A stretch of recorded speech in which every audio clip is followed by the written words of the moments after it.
There's several situations where you might want to cut your own veneer in the workshop and apply it to a substrate. And that's what I want to show you about here. I'm building some box newels for a staircase, and I wanted some dimensionally stable panels on the inside of the framework. Now, the frame is made of ash, and I couldn't find any ash veneered plywood to my liking. So I made some veneered plywood of my own. And here's the panel on the back. You can see the end of the panel shows the half-inch thick Baltic birch ply with quarter-inch thick shop-cut ash that's been book-matched and glued to the plywood. And that's the technique I'm going to show you here. It all starts with rough boards like this. You don't need anything fancy. You dress them on the jointer and thickness planer. And then you go over to the table saw and you rip them in half on edge.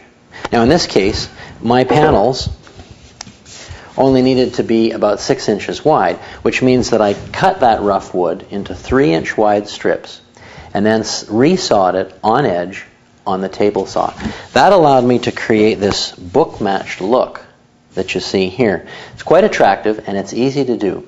When the pieces of wood are cut, then they can be glued together edge to edge and then run through the thickness planer to create a panel like this. Next comes the application of this panel onto the plywood substrate. Gluing the veneer onto the plywood takes a lot of glue, and that's why I just pour it out of the jug and spread it around with the roller.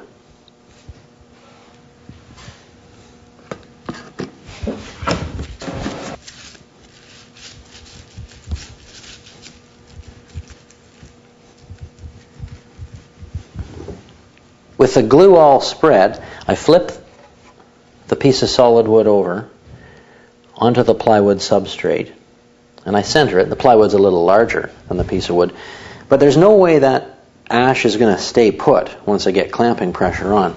So that's where a pin nailer comes in. I just hit it with one pin in one corner and another pin in the diagonally opposite corner. Now I'm ready to spread more glue onto another piece of wood, put it on top of a piece of plywood until I've built up a whole sandwich of pieces that I can then clamp together and leave to sit overnight before I cut and sand it. They say woodworkers never have enough clamps, and this is a prime example of that. I've got a stack of veneered panels. They've been clamped up here together all night, and I'm just about to take everything apart. If you've clamped up things properly, this is what your panels should look like. It's a tight fit all the way around. The wood panel is not overlapping the edges of the plywood at all. And this is ready for trimming now for the final use that you'll put it to. The reason you'd want to go to all this trouble is because the kind of wood you glue onto the panels looks so much more beautiful than just the bare plywood on its own.